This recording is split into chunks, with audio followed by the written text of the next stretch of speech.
I usually kick them in. You ain't gonna do it?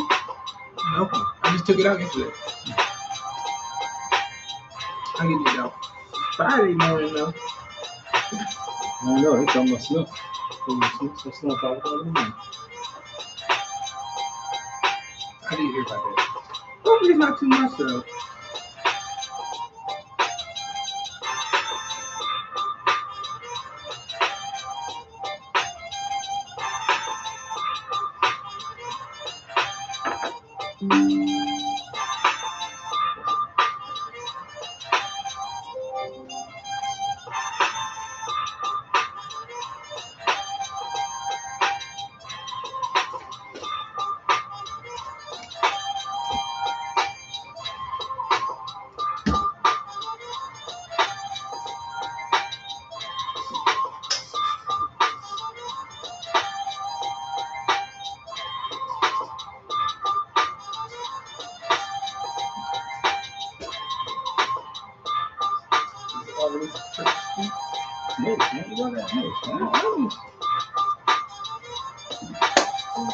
Welcome to another episode of Above Average Black Men. Yours truly, Chris Pender Sr. Devin Pender, we're here to remind you guys we are here to inspire, empower, and uplift the community. I really hope I said that right. Also, like, follow, subscribe, share, comment, interact with us. I had to do both parts today, but it's all right. Chris will be proud of you, man. You got his part right. You know, Chris is having fun, out of town right now. So he left us to do the heavy lifting tonight, but we're here. So welcome to another show. Might as well get right into it. We're going to talk about what does it be a man of character? You brought up the topic yesterday. You talked about integrity and character. So I want to step up. So what does it mean? What does it look like? What does it compare to what society says it looks like, what the media says it looks like? So we're going to get right into it, man. So we can start with you. What do you think? Yeah, first, I'll tell you where the topic of mine came from. I remember seeing a clip of Monique and Steve Harvey. And when Monique was going through her issues about some of the things she was going through being an actress and how she felt like she was being blackballed, they talked about integrity versus money or the end game. Yeah. So that's where the majority of this came from. When I think of integrity, I just think of, having morals that are incomprehensible. Like, when I say incomprehensible, I mean like they can't be taken advantage of. That kind of what comes to mind to me. I know it's a little spiel, but what about you? What do you think when you hear of character, integrity? Oh man, well I think they go hand in hand. I think one of the key ingredients of being a personal man of character is having integrity. I think it's important. I think character is something that we don't often talk about. You don't hear that, as much as you should. Yeah. Even when we talk about relationships and things of that nature, very seldom does somebody's character, come into question until something happens. It's like we don't dig deep enough to see, this person having what kind of character traits they have. It's kind of ironic because when I used to do workshops, even in corporate America, when I would do, becoming a person of character, man of character, it just depends on the crowd. And there's a lot of people, when you say character, think about a person in a play. And that's becoming more and more popular answer. There's not a whole lot of people now who think of character as some of the things we're talking about, integrity. It's funny because when you talk, I counsel couples sometimes, when you talk to people, they very seldom mention they want a person of character. They'll get some of the traits. I want to be honest, I want to be able to communicate, but they don't get into, okay, I want a person of character, a person of high integrity, which is kind of interesting. I don't know if that translates to they don't know what they're looking for, or it's not important until they need them to be that. I don't know what that means, but it's just a whole interesting concept how even when it comes to talking to our kids, do we teach our children to be people of character? Do we teach our daughters when you're looking for a husband, he should be a person of character? Are we teaching our sons when you're dating, you want to date somebody that's a person of character?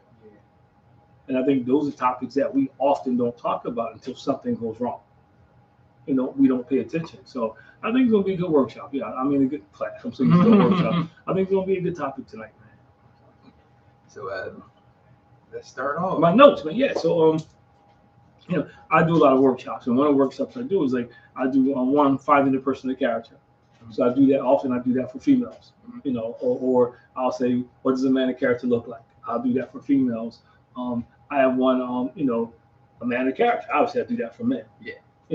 People of character, obviously I do that for couples, so, and then I also have a part two, was the influence of character, which how important, character is and how it influences us to make decisions, right or wrong. Lack of character, we're comfortable with making dishonest decisions. People of character, they struggle with making dishonest decisions. So they go hand in hand. So for me, I think the C in character as an acronym is commitment. I think the person of character is committed, committed to a relationship, committed to him or herself. And since we're talking about men, committed. And what I mean is not being in competition with someone else, but being the best version of themselves. I think as you get older, that's what you learn. That it's not about looking to the right, looking to the left. It's how can I be the best version of me? And I think that's important, man. We're talking about somebody's character, rather than relationships, whether it's a business partner, whether somebody it's going to be a friend you want to call. We all call everybody friend, but family. I think it's important that's a key, attribute is being committed.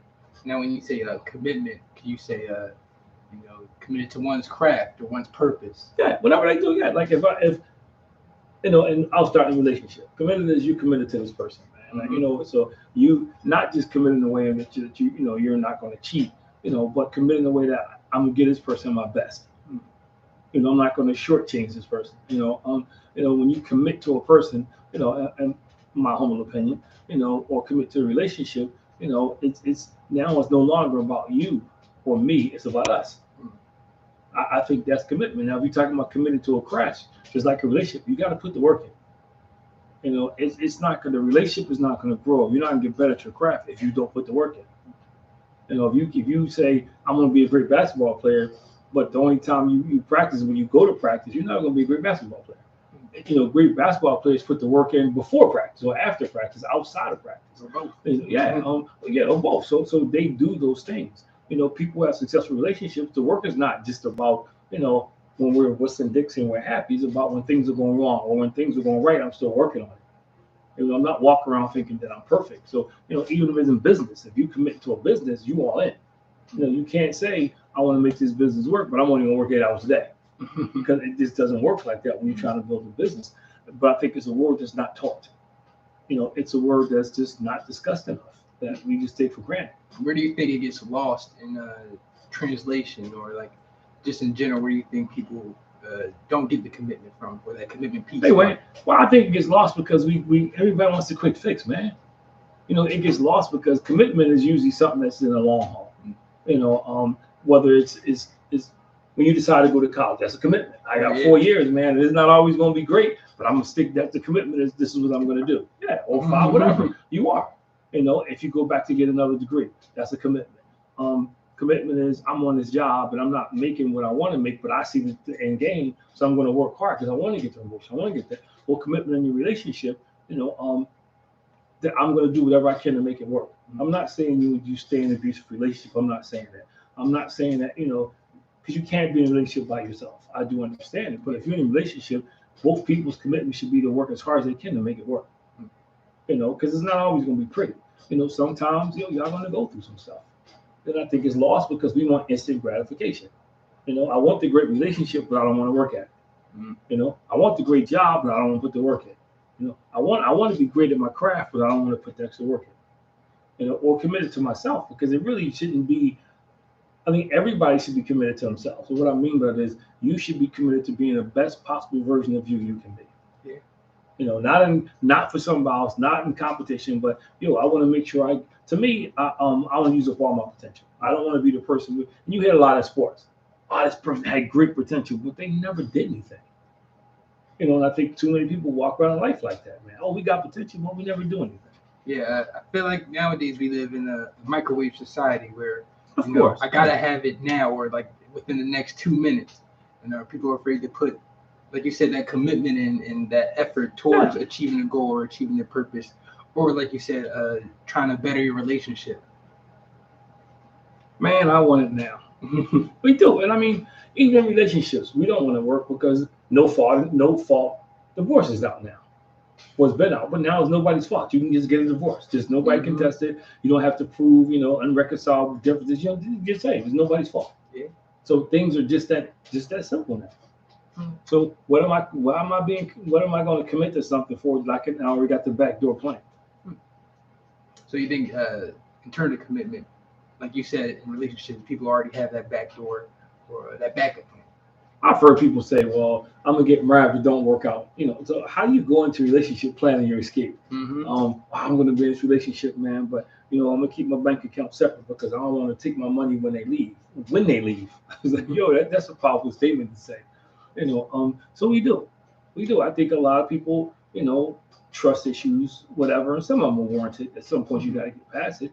But I think commitment, as I see it, and how a lot of people see it now, is two different things. I'm committed until something goes wrong in my marriage and people they leave. I'm committed until there's a little bump in the road in my plans to get ahead to be successful. I'm committed. We're gonna commit. We're gonna do the show. We're gonna make it work. But you know what? After about a year, if we don't blow up, I'm kind of that's not commitment. We committed to this. Yeah, but anything you want in life, you have to commit to. Except the lottery. We talked about that. Yeah. We talked about the lottery mentality last week. I mean, people play the lottery, they're committed to buying a ticket, but they're not committed to put the work in. Because think about it. If you play the lottery and you pay $50 a week, that's a lot of money. $100 a week, yeah. And then if you could be committed to research and invest in that money, you'll be pretty good. So I think it's important. What's up, Wayne? Yeah, so I think it's important, man. Yeah. So what about the H? Oh, man, the H is for honesty. I think, first of all, you got to be honest with yourself. I think too many times we look in the mirror and we lie to ourselves. I was late for work every day and I got fired. It wasn't my fault. I'm not doing what I'm supposed to do, and my boss wrote me up. I quit because he's picking on me. It wasn't my fault. Yeah. In a relationship, they did this, so I did that. The tick for tack. But what you did is still wrong, regardless of what somebody else did. So I think we got to be honest with ourselves. How hard am I working to be successful? How hard am I working to be the best version of me? That's what we lack. We got to be honest with ourselves, man. Do I have what it takes? And to me, that seems like, So Wayne, we talk about what it takes to be a man of character, a person of character. When I look at the list and I see honesty, I feel like that's one of the harder ones because it's hard to be honest with yourself. It's hard to look in the mirror and say your flaws or why this happened, why this happened. It's easy to make excuses nowadays. But you know what? My dad told me this, and he said, if you get into it, and part of being a person of character is understanding your shortcomings. He said, you know what? Every time you get into an argument, or every time you get into a disagreement, look at yourself first. And it's not always about whether you're right or wrong. He would say, one, you got to ask yourself, do you have to respond? Number two, how are you responding? And number three, could you delay your response until you cool off or calm down? So those are things, when you learn to look in the mirror, you may have done something to me and I might not be guilty of anything, but when I start responding, I'm making it better or am I making it worse? You can apologize for everything, but you can't take stuff back. So being a person of character, and we had the C for commitment, Wayne, and the H is for honesty. You got to be honest with yourself. I think that's key is being honest with yourself and honest with people around you. I think that you got to kind of tell the truth. Yeah, when I see the H, it makes me think of feedback, particularly like in work. Feedback with yourself, or receiving feedback, or giving feedback to others. That's what it really makes me think. And a lot of people can't handle that. because it's self-esteem. It may hurt you a little bit, but I always say other people's point of view. It might make it true. You might want to see what they're seeing, and who knows? Like I said, they could be right, they could be wrong. Wayne is reading my notes. Learn responsibility. Yeah, we're gonna get to that, man. He said sometimes silence is golden, but it depends on the person. It is. Sometimes we and I tell people all the time, we have to understand we don't have to respond to everything. We don't. How we respond is just as important. If I say I love you and I give you a dozen roses, my wife loves a dozen roses. If I say I love you and I take them same roses and start hitting her with it, she's not going to appreciate them. So it's not the roses, it's the presentation.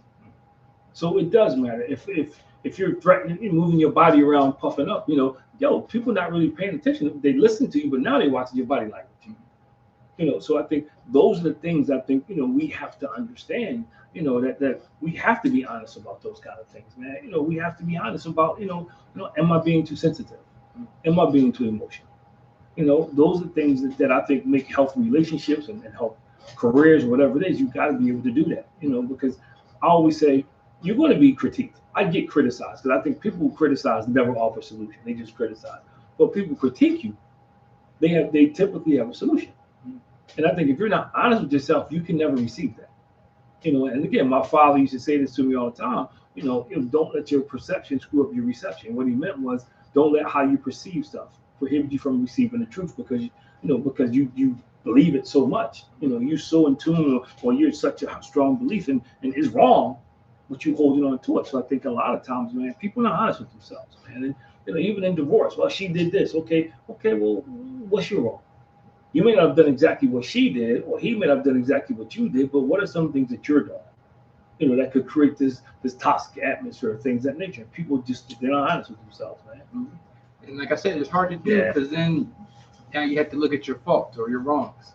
No one likes to be wrong. But we have them. It's human. We all have to be wrong. But we all have faults and we're wrong. Nobody's right all the time, man. And even when you're right, and it's funny because this is one thing I try to get across to my staff, to leaders on my staff. I tell them all the time, you can be right in knowledge but wrong in attitude.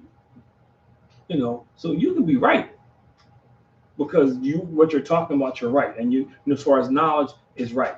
You can be right for what you're standing for, but if you're standing for with the wrong demeanor, it diffuses everything that you were right about, because now I'm focusing on how you said it to me, not what you said, how you say that to me. How you treat me, how you looking at me, how's your hand, how you handle the conversation. So you're right, but you're wrong in how you deal with it. And I think a lot of times that's what happens, man. We don't look at it like that in totality. I'm right. It's like, people, this is my favorite thing, how people talk to people, because they think they're right. That gives me the power to talk to people any old kind of way. And it doesn't. Because like I said, you can apologize for everything, but you can't take stuff back. And I think it brings us to the next letter, A, in awareness. I think we have to be aware how what we say impacts people, how what we do impacts people. I think a person of character understands and cares about the people around him. I'm not saying you let people dog you out, but you understand and care about, your relationship, whatever it is. A person of character understands that. He understands his responsibility. He's aware how if I shrink, if I don't hold up my responsibilities, or if I do this, he's aware of what the possible consequences can be. And again, when I hear that, that makes me think of not just work relationships, but different relationships in life. It could be friends. It could be a significant other. Just the awareness of how you can say things that may affect people. You may go about it this way, but it can't be the same with someone else because they might take it a different way. I think the perfect example is when I sit down with couples sometimes and we're talking and they have a disagreement about something. 8 out of 10 times somebody says, it's not that big a deal what you're getting upset for. And that's the mistake. The mistake is I can never trivialize how somebody else feels. You know what I mean? I can never turn around and say, you should not feel like that. Because I don't know how you feel. I don't know what's going on inside you. So I think you have to be aware that if I say this and I hurt somebody, that it's not up to me now to determine if they should be hurt. You know what I mean? Well, that's just dumb. Okay, well, for you it is. But for that, it's like, I knew somebody once and playing around, remember you say that's stupid, and the person got real offended. Coming to find out, their dad called them stupid for a long time. So even though I didn't think it was that big a deal, And I didn't have the right to say, well, I can't believe you're getting offended. No, I have to be aware of what I said and how it impacted them. So now I can start to heal the relationship. That's what so many people walk around with, they're angry now. They most of them haven't told the other person what they're angry about. And that's because somebody wasn't aware about what they said and how they said it, how it's going to impact somebody. I feel like I fall into that trap a lot because, like you said, I may say something that I might not find as big of a deal. Or if someone said it to me, I would just brush it off. But that could really hurt someone's feelings at the end of the day, and it could really damage them for the worse. Vice versa, someone could be called stupid, and that might not affect them. But if I hear it, I get hot. You know how many relationships have been damaged and people don't know why? Because somebody said something that offended somebody and the person never spoke up and said, hey, you offended me. Mm-hmm. They just stopped talking to the person, or they started treating them different, or they stopped coming around. Mm-hmm. How many kids don't speak to their dads, and how many dads don't speak to their to their family. There's so many things, man, that we talk about what it means to be a person of character. Mm-hmm. But the awareness of how we impact people is huge. It's huge. And then we then we don't do the repair because we don't know what's going on. You can't call somebody stupid or what are you dumb, and then turn around and say, and think, okay, well, what's the problem? Well, the problem is that they're offended, and whether you believe you did it purposely or not, you need to address it. You need to address it, and that's a big deal. I think, again, there's so many couples. I'll sit down, I'm talking to couples, and what we're talking about, what we sit down and talk about, is not even really what we should be talking about. We'll be talking about because it gets on my nerve because he leaves the toilet seat up, and then and then once you dig into it, further down the line, there's some other stuff that the brother doing that really starts to annoy her. Coming in late at night, man, or spending money you're not supposed to spend. But that's not what we're talking about. But that's what we really should be talking about. Yeah. And then the other person should be aware, like, I'm married, I'm not single now, so I can't do that. She or he needs to be aware, I can't be nagging somebody 24/7. I can have a civil conversation, but I can't do these things because I need to be aware how this impacts them. See, part of being in a relationship, anything successful, is understanding how the other person responds to stuff. And that's where awareness comes in at. And then the R is, what's going on, Derek? And the R is for responsible. And Derek said it and Wayne said it. I mean, men of character, or people of character, man, they're responsible. They can be counted on. Their word is their bond. Stuff happens, but for the most part, they tell you they're going to do something, they're going to do it. And that's part of character and integrity. Don't promise stuff you can't do. Yeah. So I think, to me, being responsible is being able to say, you know what, I can do this, Wayne, Derek. You know what, I just can't do that. I can't make that work. Or, hey, I don't know how to do it. I think we have to be responsible, and the responsible on the other side is you are responsible for how you behave. You're responsible for your actions. To me, being a person of character is I will never say somebody made me do something. You never say, well, they made me do it because one, you're giving away power. You're giving power to someone else, and you're giving someone else responsibility for you, which it should never be. But I think too, more importantly, when you're responsible, man, you all the stuff we're talking about, you are committed. You are honest about it.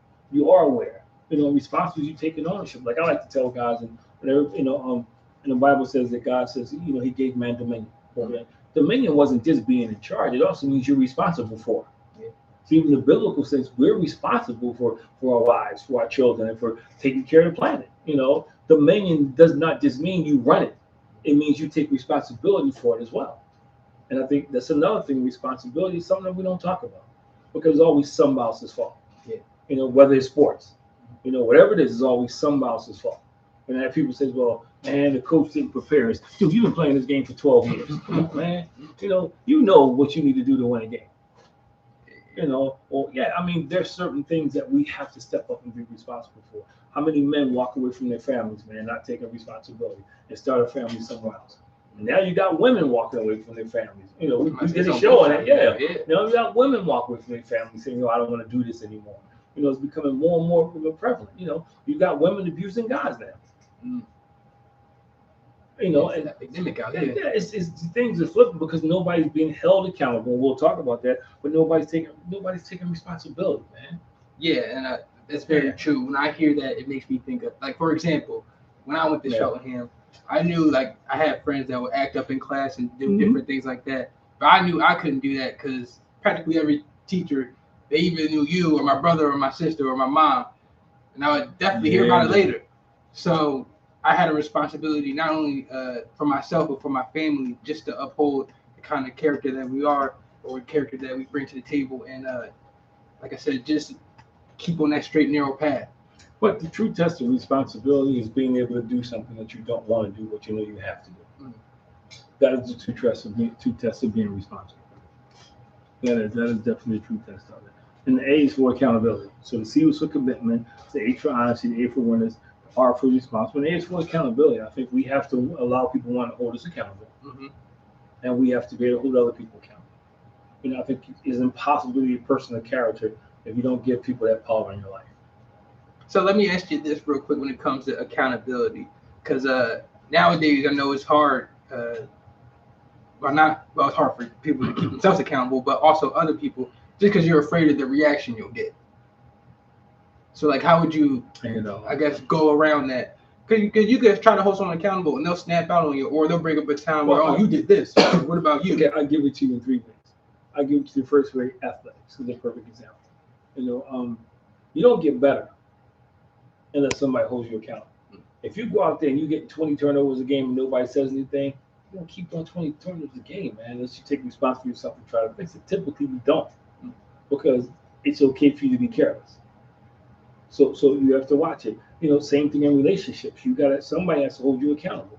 You shouldn't be rolling up the house 5 o'clock in the morning. You married, man. Yeah. There's some things that you should not be doing, and some of us we need somebody to hold us accountable, and it's a good thing to have somebody hold you accountable. Who's a dude you can call up when you're having a tough day and you're like, yo, I'm ready to cash in, man. I just had enough. Mm-hmm. Somebody out there should be able to hold you accountable. You'll buck up. This is what you need to do. That's wrong. You need that in your life to be successful. Even in business, you don't want to be in business with somebody that's not going to hold you accountable. Let you just do whatever you want to do, and then you run the business down. And they say, "I knew that was going to happen." Yeah. You want somebody that's going to hold you accountable. So I mean, we don't like it, and I think we think of accountability as somebody telling us what to do. It's not. Or getting bossed around or something like that. It's not. It's having somebody. It's having checks and balances. It's having somebody in your life say, you know what, this is what you need to do, or dude, you just acting a fool right now. And we need it. We all need somebody to do that. How do you find those people? Because you definitely have friends that are, some might be yes men, like, oh yeah, do that, but then after something horrible happens, oh yeah, like you said, oh I wouldn't have did that. Versus there's certain people in your life that would tell you in advance, like, yo, you probably shouldn't do this. Well, I say this all the time. The question is that a real friend? Mm-hmm. If somebody says, if you talking to somebody and you share something you want to do, and you do it and it crash and burns, and they say, I knew it was going to crash and burn, is that really your friend? Man, I wouldn't have did it after the fact. Is that really your friend?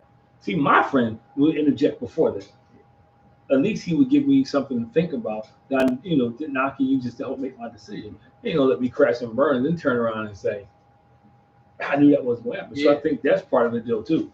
And I think accountability is hard because accountability is like looking in the mirror. It's like somebody's holding the mirror up to you and say, yo, don't do that. Yeah. Don't act like that. I think that is so true. See, and when I see accountability, it makes me think of specifically like a Kanye West.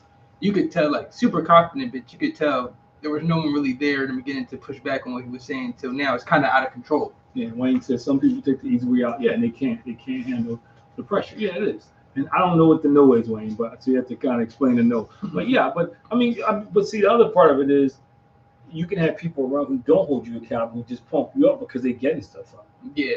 That's the other side of things. Or accountability kind of is tied to norms. And what I mean by norm is something that you do. It's a regular routine, something that you do. Some of us, our norms are so screwed up. So we think we're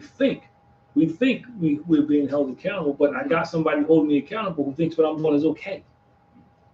Because everybody's doing it. Everybody did it. So how can I hold you accountable if you stealing and I'm stealing too? I'm not a pretty good accountability partner, man. And I think that's a lot of times we don't get people who say, look, hey, you know what?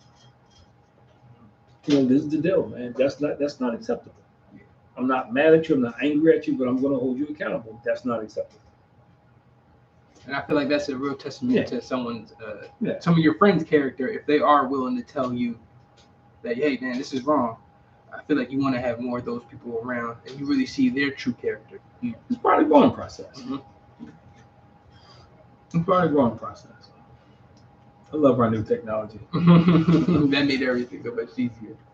Yeah, we're all getting up, moving stuff around. It's like, yeah, baby. Anyway, yeah, so you guys can't see out there, but we kind of rearranged, you know, we got a new look in the studio, man. setup. So it's a lot more room. Yeah, too bad Chris and I had to see it. You know, it's a lot. Everything is kind of right in front of us. You know, no more. You know, so it's working out pretty good. I like it. I like it so far. We're working out the kinks there.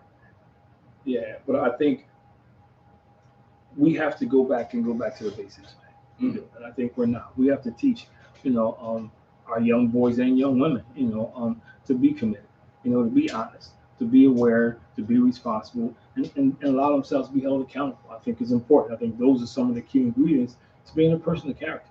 So it starts when you're young, is what you're saying. Yeah, I think it's harder when you get older because your norms are shaped. If I've been not telling the truth or lying since I was 8, and now I'm 28, I ain't gonna go away because I'm 29. I want to go away. It's gonna take some work. Yeah. You know, but if I can stop myself or somebody can help me stop when I'm 9, you got a better shot at it. Mm-hmm. You know, because you form norms. The older you get, you do things and it becomes normal to you. You know, people kill people now. To me, is no justification.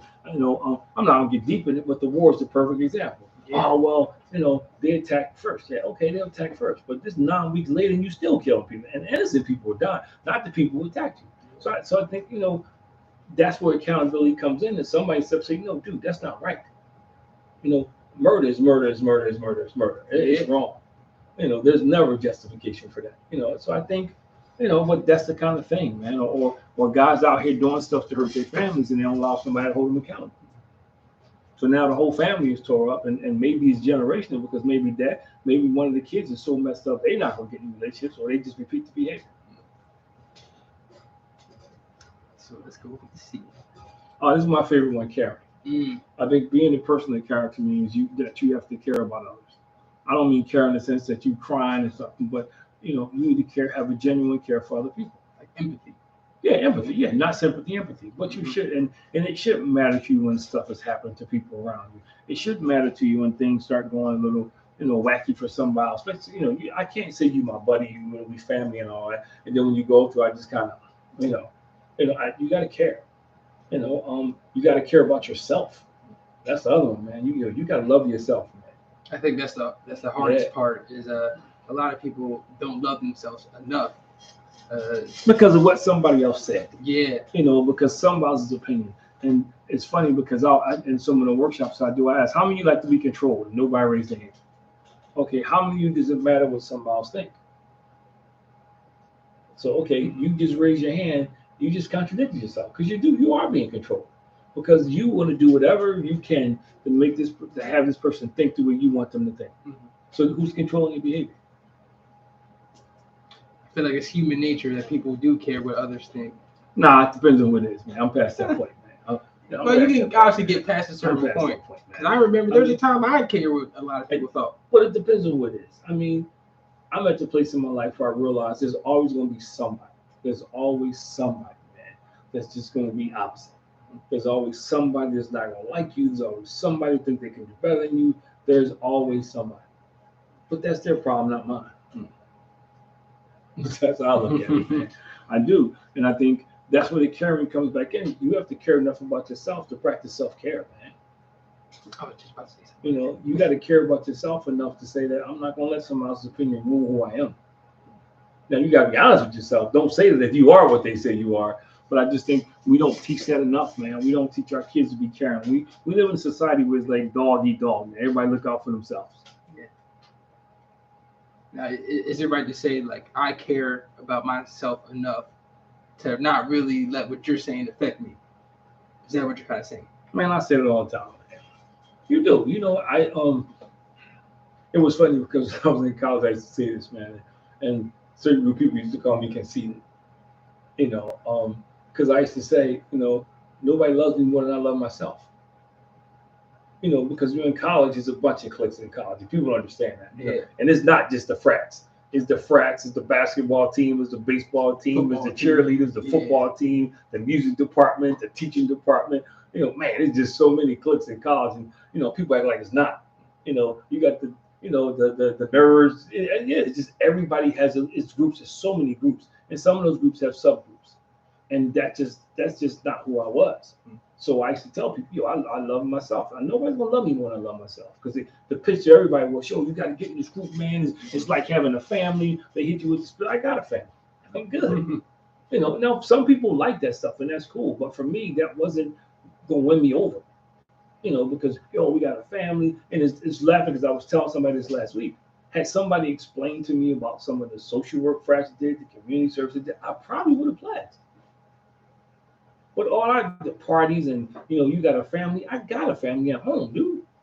And I had friends outside there who were like family to me, so I wasn't hurt for family. Yeah. So that wasn't a hook for me. And I think so.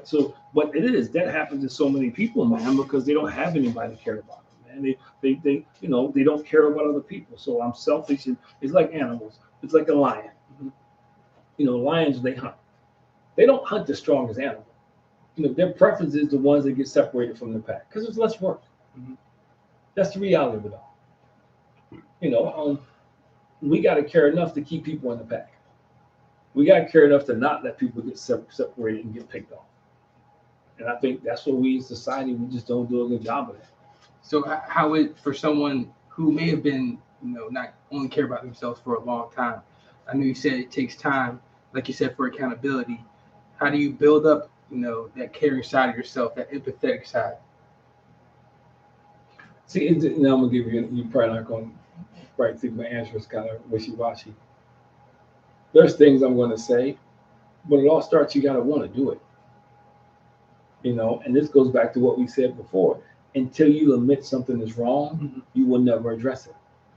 So if you think it's everybody else and not you, you're not gonna work on it. I'm a caring person, but you're not. And everybody says it, but you gotta, so you gotta work on it. But I think, one thing you gotta do is if you're finding yourself saying I and me a lot, you selfish. And when a lot of your conversations about I and me, you're selfish, man. Everything I, me, you're selfish. You're not selfless, you're selfish. So I think that's one of the indicators. And how you do it, you just think of other people, man. Like, I was in church, I tell people when you pray, your prayers in the morning should always include somebody else, not just for you. You should. And we talked about it. I was talking about MLK and his speech. I Have a Dream speech wasn't just for Black African Americans. It wasn't just for Black folk. If you read it, he dreamed that the white kids and Black kids won't play together. He dreamed of a greater America that included everybody. So it wasn't just I got a dream and it was just for him. My family's going to be okay. It wasn't. So I think we have to care enough about people to include them in our dreams. You got to care enough about people, man, to care what happens to them. Now, how do you think that has gotten lost in society? Because everybody look up for self, man. I mean, that's just the way it is. I mean, you watch a game. You watch a game. We're watching a game, man, and you hear them now say, "Oh, that was a business decision." Yeah. Because so somebody from somewhere else got to come make the play. Come on, that's not looking out for your teammates, man. Or another example, when you see people, they got a chance, man, to maybe I can win a championship. I can win a scoring title. They taking that shot, man, because they want to win a scoring title. James Harden. Dude, man, it's about himself, man. He says he all about the team, but when you listen to him, it's always about him. Being the stuff. Yeah, I am the system. That's a selfish dude, man. Yeah, that's the selfish, arrogant and cocky too. So I think that's part of it, man. So he cares more about himself. That's what happened to Ben Simmons. Now you can go, yeah, I wish I would have stayed with the Sixers. It's too late. When you were all into yourself, you blew that. Because again, you can take stuff back, but you can't apologize. That's very deep. Yeah, so I'm just saying. You can't. I'm assuming you're gonna apologize, but you can't take stuff back. Yeah. Send it backwards, yeah. And then I think the T is teachable, man. We always have to be teachable. I think too many times, especially as men, man, we're not learners. We're not learners, man. We sometimes we think we gotta have a response for everything because we gotta be in control. You know, you just don't do the things you need to do to stay on top of things. You know, and I take it when I'm dealing with couples, and the guy, well, the Bible says, fine, but would you follow you is the question I always tell people to ask themselves. Would you be honest with yourself? Would you follow you? It's nice to try and say what your wife should be doing, but would you follow you based on what you know about you, based on your performance, based on? I'm not talking about some hypothetical stuff for what you want to be. Right now, at this stage, you're like, would you follow you? And all this goes hand in hand because that goes right with the honesty part. Yeah, it's like you really have to look deep within and be like, would I really follow my own? So, and what are some of the things you need to be a better leader? Leadership is about influence. It's not about. There's a lot of folk who desire to be a leader, and they talk a lot of stuff. They do, but they're typically when I hear people who have a super strong desire to be a leader, not all the time, but typically they got a chink in their armor. I want to be a leader. Why? Because I want to tell people what to do. That's not the heart of a leader. Man, I want to be a leader. Why? Because I want to get all the benefits. I want to be why? Because I get to get up front. That's not the heart of leadership. And those people won't be good leaders. They may be average leaders, but they won't be good or great leaders. Great leaders understand, man, it's about putting others before yourself. Great leaders understand, man, that you got to care about the people, and you care enough about the people to feed yourself, be teachable, so you can learn. I can't feed you if I'm not learning. If the minute I adapt the philosophy or the attitude that I know everything, nobody around me underneath me is going to grow. It's just not going to happen. And when I hear teachable, that just makes me think of the willingness to get better. The desire. And I think about, I know we talk about sports a lot, but it's true. If you want to get better at basketball, volleyball, you have to be coachable. Yeah. You have to want to learn and actually want to grow. I think that's another thing that's lost in today is, like you said, everyone thinks they know everything. Yeah, they do. And I mean, look at you see it in the pro game. Coach is talking to them, they looking all over the place, man, or they're just not paying attention. Yeah. The Jordan Poole effect, You see it all the time, man. Yeah. But you don't grow. You don't grow if you're not teaching. But I think, especially with a lot of those people, is you've been coddled and you've been told that you were good for all your life. It's kind of hard to take some of that criticism, and they see that teacher moment as, oh, this person hates me. Yeah, but you got where you are because you were teachable at some point. And that's the difference between people becoming stagnant, whether it's in a relationship, because you're in a relationship and your significant other can't talk to you because you got all the answers. That's why a relationship is not growing. You're on your job, man. You're not getting promoted, man. Things are not happening because you're not doing what you're supposed to do, man. And it's a big deal. It's a big deal, man. So if you're not teachable, people don't want to be around you. They don't. I don't want to be around somebody who thinks they knows everything because they can't learn. If they're not learning, they're going to probably prohibit me or judge me because I'm trying to learn. You can always learn and grow. Yeah, you should. You should seek to learn and grow. I feel like that's just how, especially I feel like in your day and age, more people are willing to seek those answers. Sorry, that I didn't mean to say like your day and age. No, what I mean. Like, we had this discussion. I don't know. I just see it's funny because some things I don't think you can measure by the time it occurred in. Because I think social media has changed a lot of things. So we know more now because of social media than we did back then. Yeah. It's easy to say now because social media is out there, so you see people when they make the dumb mistakes. Like the pictures of Jordan Poole. You weren't seeing that when I was growing up. So even if we heard about it, we couldn't visualize it. You didn't see. Now I'm older, with social media and the media period, I see things like here, and I can do it in real time. Yeah. Not a week later or the next day. So I think that has a lot to do with what we're seeing now. And again, because we are a soundbite, one image society. And what I mean by that is we get duped by sound bites and one image. So like everybody just automatically assumed, because you hear the story Michael Jordan got cut, that he was this terrible basketball player. He wasn't. Now he wasn't Michael Jordan, but he wasn't. When he was in North Carolina, he went through some growing pains. He did. They didn't know he was going to be Michael Jordan. The running joke was, who's the only guy in history playing basketball to stop Michael Jordan? Everybody say Dean Smith because he didn't play. So I'm just, it's an old joke when I was growing up. But I mean, that's part of, you got to be teachable, man. and you gotta want, and see, if I want to win bad enough, I'm going to be teaching. And I think it's the same thing in life. Because I want to win in life, I'm looking to learn, man. Whether it's Wayne or whether it's Derek or somebody else saying stuff, that's part of being a person of character, being able to develop yourself, being able to stretch yourself, and allow others to stretch you. So when you see teachable, do you think of the importance of having like a mentor in whatever aspect of your life? That's a whole show. That's another whole show. What I found, most people, not all, but most people who ask you, in my case, to be a mentor, they don't follow through. They don't. They'll say, yeah, and they start off on fire and they disappear. They disappear, man, because again, I don't want somebody to tell me what to do. I want to make my own decisions. God forbid somebody found out that somebody's giving me some counsel. It's so many unimportant reasons. But yeah, it's real. It's real. And I think the E is for endurance. Yeah, because too many times we go through life with backdoor plans to quit. I want to be a teacher, but I did my 4 years. I came back here and I can't get a job. Well, very few get a job the first couple of months as a teacher, but then we got people quit.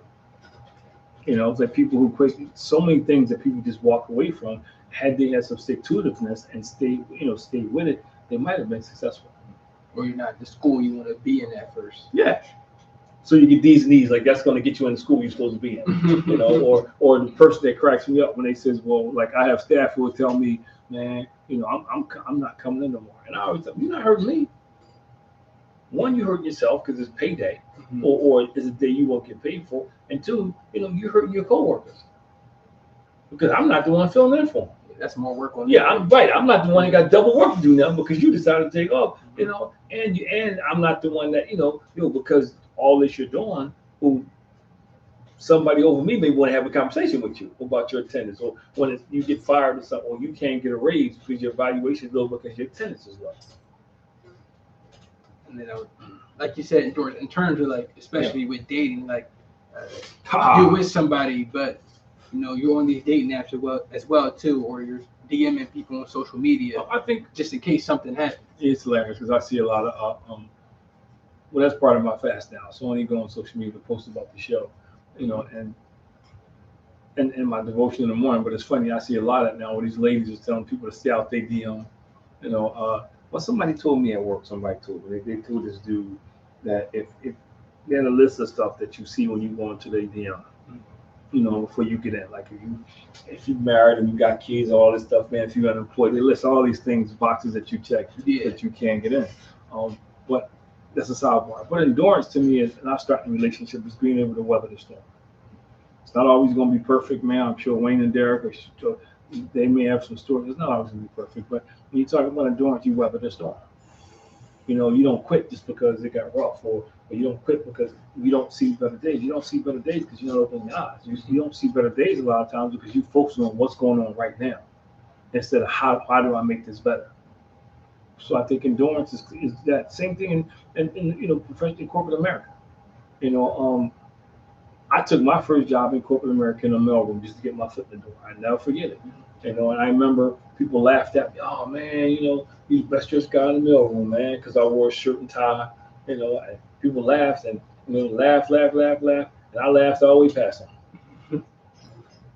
So I got promoted all around them, and I was able to go on and do some other things. So endurance is huge. It's huge because one, everybody's not going to see what you see. Yeah. You can see something clear as a bell as what you need to do, or this is what you want to do, and there's always going to be people who don't see it. So you got to be able to stand that, man, or you're going to be constantly changing directions because people don't see what you see. I think that's important. And two, life is not easy, and it's not supposed to be easy. It's not nowhere that I've seen that it told me it's supposed to be easy. So you have to be able to endure some hardships and some trials and tribulations. It's a part of this journey. You said something interesting, especially career-wise. When people don't get the promotion they want, they automatically try, maybe look for another job or things like that, and don't understand it's not always green on the other side, or something could happen and they realize you may be the right person. I have people leave a job for 50 cents. And I'm saying, okay, well, look, you leave for 50, I get it, But if you stick around here, you get that. That's your raise. You'll get that and more, or you have an opportunity to earn other money. The thing about when you start changing jobs, every time you go somewhere, you're the new person. You're the new person, man. And and then the same thing is going to happen again because you're going to work that job and something's going to happen that you're not going to agree with, and you're going to look to leave again. So endurance is, you're going to go through some stuff, man. It's like learning how to play golf. Oh. We went at the ball straight every time. We struggle with that sometimes, man. So yeah, but endurance is the thing that's going to help you get better. You can't quit just because of that. And that's the part of life. Endurance is not in the. Let me back up again. Endurance is not going to, it's just a word, but the word is not going to be in the room with you when stuff is going on. You got to have it in here. And you got to be able to say, you know what, this too shall pass. I'm gonna ride this. I'm gonna ride this out. And I think most people don't. There's always going to be trials and tribulations in anything you do. It's life, man. It's life, man. I mean, it's because it's life, and we're humans. And some of the trials and tribulations are self-inflicted because we make bad decisions. Get out our own way. We make bad decisions, and we can sit here and blame other people, but we make bad decisions sometimes, and we got to pay for it. That's just life, man. I want to apologize for the comments we're getting on Podbean. I don't know what I got to contact them because again, now I can't see the comments. Now we can't see them again. They fixed it last week, and now we're right back at the same place. But anyway, so for that, I apologize. But you can call on one of the lines if you're on Podbean. But go ahead. The art. Reader, man, you gotta read, man. I love the reader part, man. You gotta see. This is people understand, man. We were in a meeting and somebody said, "Well, what's some interesting fact about yourself?" And I said, "You know what? I still read books. I still, all the crates I got back there, books. I'm bringing them out slowly. Not audio books. I read paper books. Yeah, because I'm stretching myself. I'm always trying to get better. I can't pay attention with audio books. They don't hold my attention. If I'm in a car listening to it, I'm zoned in on something at work, or I'm turning here and turning there. I'm just not really. So I don't get fed that way. But I love books. I love to read. I can read more than one book at a time. Reading 2 books over there now. Slowly filling up. Because we had to rearrange, so the office area is set up, and that's another reason. Because of the office area. Because I need it. The way my office set up is to help me mentally. Because I can see it, I can digest it.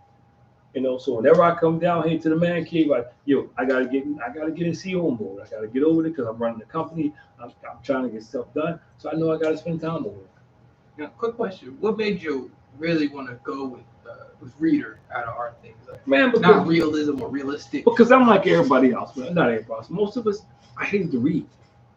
I went through that time stretch. I went through that test when I was out of school, man. One day I want to read is the paper. Or a magazine or something. And I never forget, somebody pulled me aside and we were talking. They said, I know you're going to school, because at that time I was trying to do some other stuff. He said, you got to start reading. He said, reading is the cheapest, most in-depth way to educate yourself. Because, you can't, unless you record it, you can't rewind what somebody tell you. You in class, you can't just rewind. He said, but when you're reading, you can go back years later to that page. Years later, you can go back and read something. He says, when you read it, you can stop it right there and meditate on it. And, or you can go grab other resources. So reading just was such an advantage, man. And growing up as a kid in North Philly, reading was how I saw it outside the neighborhood. Reading helped me create a vision for being outside the neighborhood. So I think that's so important that we read, and I think we need to pass that on, man. We got to stop. Everything can't be computerized. Everything doesn't have to be TV. Sometimes, let's read. That's the way everything is going now. It's computerized. Yeah, but it's done on purpose. It's done on purpose, man. It's done. It's almost, when people use the term. You ever notice how the people who sell that stuff, they dumbified it or they dummied it down? There's no coincidence.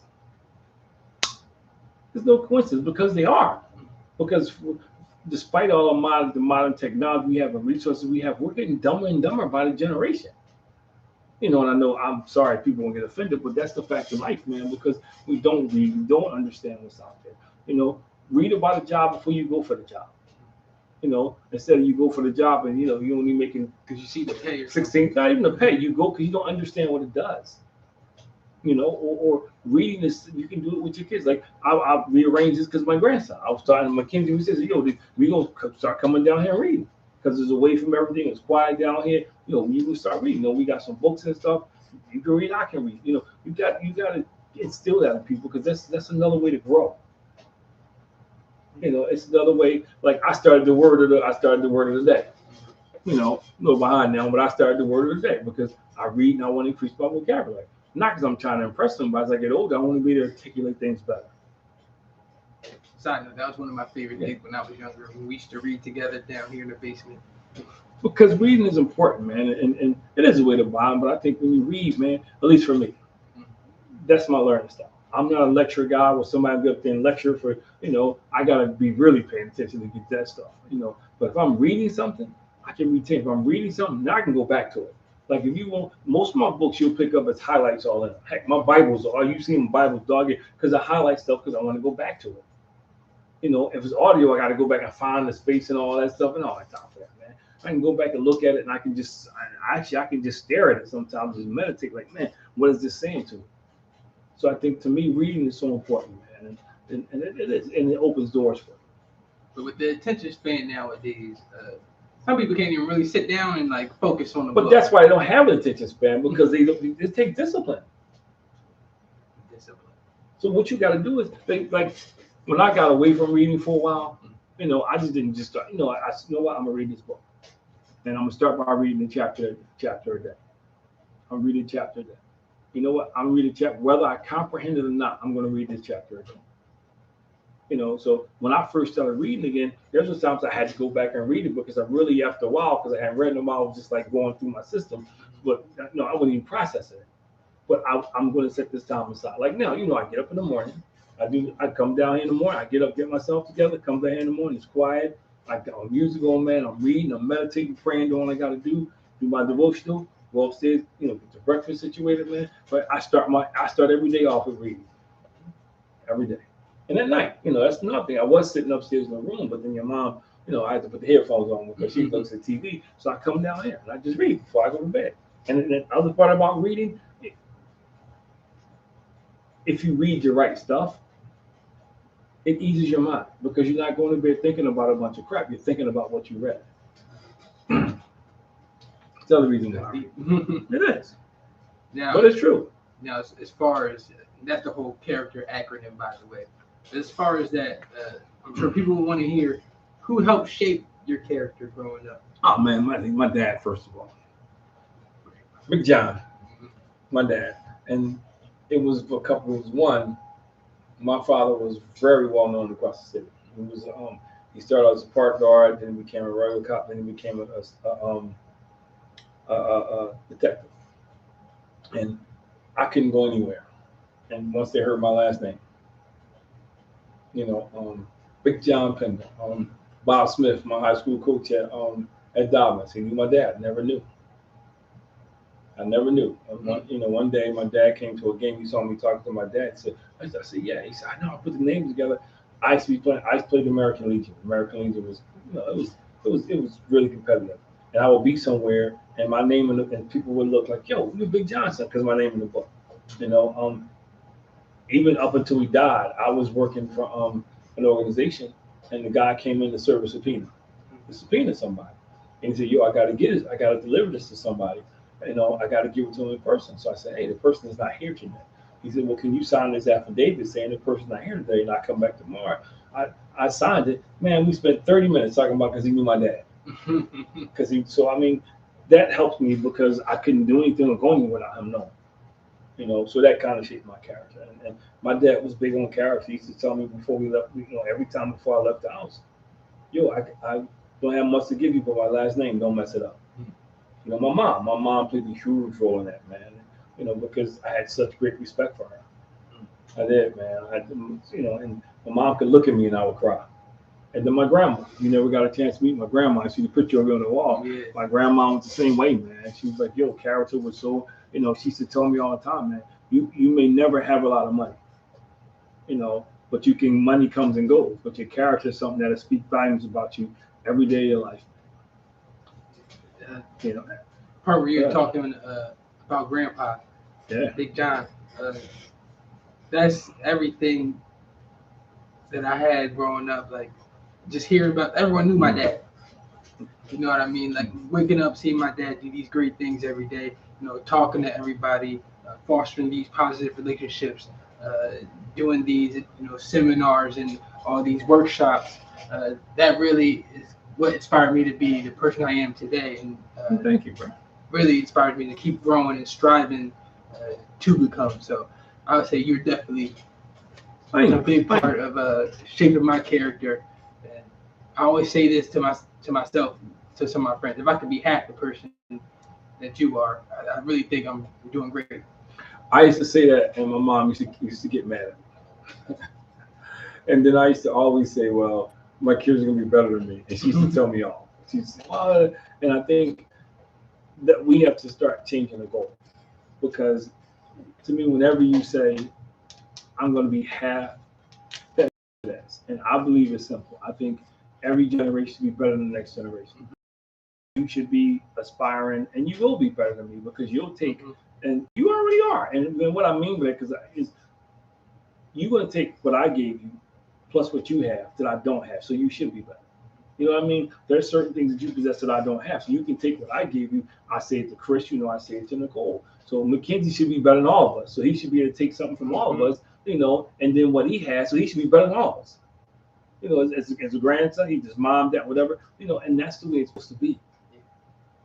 So I think everybody should have that same aspiration, and inspiration to help what people want to be better. It's even biblically based. What did Jesus say? You're going to do greater works even than I did.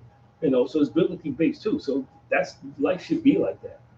It should never be, well, I'm going to hold stuff back because I don't want my kids to be better than me. Nah, that's just dumb. I think I'm not going to say I know, but I think most guys, want to see their kids do better than them. You want to see your kids excel. It doesn't mean you're a bad person. You just want to raise the bar. And I think, it's so funny because that's the second set of notes I gave you to get that far. I think, I want to read this quote, we can, because we passed the time. Is I love reading, and Agmandino is an author, so I don't know. You should check him out, man. He has a couple of books on The World's Greatest Salesman. It's probably one of the best books I've ever read. It's not about selling, so if you're out there, it's not. But it is. It's called The World's Greatest Salesman. So one of his quotes in the book is amazing. And The World's Greatest Salesman is about these principles, to be successful principles, but they're also the biblical principles. And they're principles that you can use today. But one of his quotes is, he says, "Today I shed my old skin, which hath too long suffered the bruises of failure and the wounds of mediocrity." And I was like, wow. Yeah, man. I was like, there's some stuff in the book. You gotta get the book, man. Yeah. It's called The World's Greatest Salesman by Og Mandino. And he said that, that we all go through that stress that one day we gotta stand up. If we want to change and be better, and become the people we were created to be, that we gotta shed the old skin, man, of this thinking, all that stuff we used to think, the habits we had, we gotta shed it and let it go. And he says it, man, and as long as we do. And a lot of the stuff we had causes us bruises and failures. We gotta shed it. Yeah, I do have I know we're getting close to the end, but I do have just one more question. This pertains, in terms of like monetary things. What do you say to someone that is their character is easily affected by, it could be money, finances, or tangible products? What would you say to that person? Well, it's two things, and I'll go biblically based first. The Bible talks about that, man. How the love of money, corrupts, and it does, because first of all, it's human nature. Anything we love, we will probably fight and do anything to keep. Whether it's our woman, whether it's material things, whatever it is, we will. And that's the problem when you have a love of money. You hold on to it so tight. You do anything to get it. So now we talked about it earlier. Now your morals. You're compromising your morals. You're not a person of character. You're not a person of integrity, because it's about the dollar. That's all that matters. And that's why you see people get divorced. They get rich, but they get divorced because they neglect their families. People get rich, they get all these health issues. So now the money they got, they spend it to take care of themselves because they didn't take care of themselves. They neglected their own health. So money is the root of all evil. Not the money itself. It's how we use money, how we view money. I would tell them that. The other thing I would tell them is, be careful what you pursue, because I said that on my devotion this morning. Be careful what you pursue, because you might catch it. So you got to be careful, man. You out here chasing money, and then how many people hit the lottery and they broke because they didn't plan for it. Tons of You people. know, how many people get married, and now they're complaining because they didn't plan for it. You got to plan, man. You got to sit back and you got to say, okay, you got to have a plan. You got to have a vision. And if you're just chasing money, and I say it all the time, and I'll say this to everybody I meet, when I figured out to stop chasing money and start chasing God, the money came. When I was chasing money, I was working 3 jobs, hustling. I was just hustling, trying to get stuff done. Man, I had a cleaning company. I was just trying to get stuff done. And then when I said, you know what, I can't do this anymore. I'm going to stop chasing because I want to spend time with my family, different things. And everybody kept saying, well, look, when you get there, you can. But the problem is you work so hard getting it, you never get there. So if you do get there, by the time you get there, kids wrong. You missed everything. So I wanted to have those moments, and I like now I can do more for Mackenzie, the grandson, than I could for you guys. So that's chasing money is like the hamster on the wheel. You don't get there, but when you chase God, now I know there's a religion show, but when you chase God, He'll put the rest of that's going to come. I guarantee it, unequivocally, I guarantee it. If you adopt that philosophy, that I'm going to chase God. Oh, congratulations, Wayne. Thank you. I'm glad you put that in there, bro. When I made the decision, I'm going to chase God and stop chasing money, things begin to turn around. And I have to remind myself, because when you, especially like I kind of, when you're running your own business and doing other things, contracts come and go. You don't keep one contract forever. Dollars on contracts change based on the economy, based on who's in charge. So all that stuff comes into play. And I got to remind myself, man, you know what? I'm not going to take on 5 more contracts to take up. I'm just going to trust God. And He provides. You lose one, He'll get you another one. That's just how it works. It's not perfect, and I got seasons and everything else, but I truly believe if you trust God, man, if you trust God, everything else is going to come. It'll fall into place. I really like that. It will. I guarantee if you adopt that philosophy, it'll fall into place. And then again, sorry we couldn't get to the messages on Podbean. We see them stacking up. Yeah, we had them fixed. It was fixed last week. I'm like, we just got it. It took 2 weeks for them to fix it. And now I'm looking at it, we got 12 messages and none of them showed up. So again, we're not ignoring y'all on Podbean. We see the messages coming through. That's just a quick fix that we have to do. But another great show. Yeah, but really Podbean, you can call in. You have the ability to call in through Podbean too, and it comes directly through, and we can hear you. Because remember we had calls before. Yeah. So that's the advantage you had. You just don't have to put the message in. You can give us a shout, man. All right, but another great show, Above Average Black Men. But we're here to empower, inspire, and uplift the community. And follow, subscribe, share, comment. Join us on Instagram Live if you like. We're on all different platforms. Podbean. We got the hoodies on. Again, sorry Chris couldn't be here. Yeah, and this was a coincidence. We ain't planned. I should put it out today. Yeah, but again, another great episode. Join us next week. If you want to give us an interesting topic to talk about, let us know. Above Average Black Man, that's A2BM on all platforms. iHeartRadio, we're on Podbean, Yeah. Facebook, Instagram, TikTok. Yeah, TikTok. I gotta post more TikTok. Yeah, so we are out there, man. We are out there, man, and Spotify. You got Spotify, so you can catch past shows. But if you can send me a message to either way. If you got a topic, we'll research it, dig into it, and hey, maybe you can come on and be a guest. We have Zoom guests too, so you don't even have to leave your house. We can put you in here through Zoom, man. We got all the technology now. We got like 4 laptops sitting up here. You gotta take the show on the road. We are. Well, invite us somewhere. That's the next thing. If you got someplace you want us to come, man, young people, whatever, not so young people, we love to come set up and have a show. Love to come and have a show, man. You can even supply the topic. All right. Thank you again. Love you guys. Appreciate you guys. We will see you guys next week.